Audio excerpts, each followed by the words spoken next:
Arrays are widely used in PHP. The input from a form is stored as an array, and each row of a database search result is an array. In the file that I've got open here, the array elements are hard-coded above the doc type, but you often don't know in advance what an array contains or how it's structured.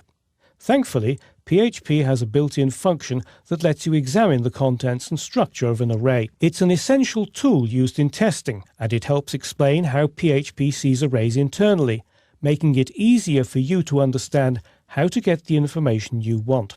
To display the contents of an array, you pass the array variable as an argument to a function called print_r. And so what I'm going to do is, in the body of this page, I'm going to add a couple of pre-tags. Adding the pre-tags makes it easier to see the output of print_r in a browser. And between those pre-tags, I'm going to add my PHP block. And then between there will be print_r, and the argument will be the name of the array, which is flowers.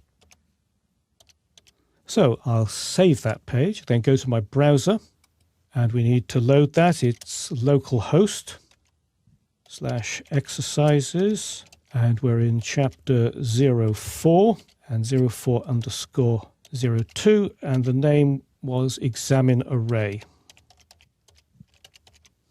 And there we are. That is the array. Let me just zoom in a little so you can see it better. This displays the contents of the array, and each element has a number on the left in square brackets, and the value is displayed after the double arrow on the right. The numbers are generated automatically by PHP, and like arrays in JavaScript, the numbering begins at 0. The value in square brackets is known as the element's key or index, and you can use this key to access the element you want. So let's say we want to get orchids. Now the point is that orchids is the fourth element, but its number is 3. Its key or index is 3. So let's go back to our editor, and we will add another little paragraph down here, and then some PHP. And we will use echo, and so it'll be flowers, and then a square bracket, and then that index number, which is 3, and our closing PHP tag. And let's be very good with our HTML. We'll close the P tag as well. Save that, go back to the browser, reload it, and there it is. We've displayed the value of the fourth element. Although it's the fourth element, the index is 3.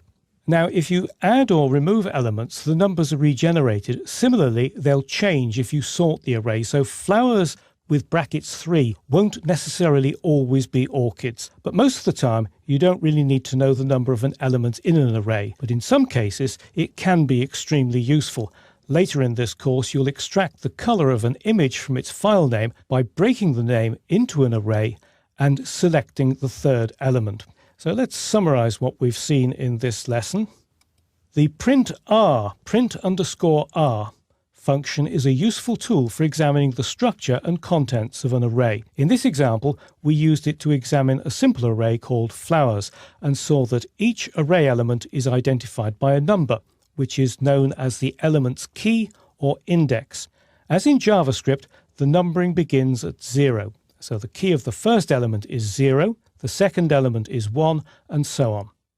To access an array element, use the array variable followed by its key in square brackets. And although print_r is useful for examining arrays, it's of no value in a live web page, but you might find that it helps solve the upcoming challenge.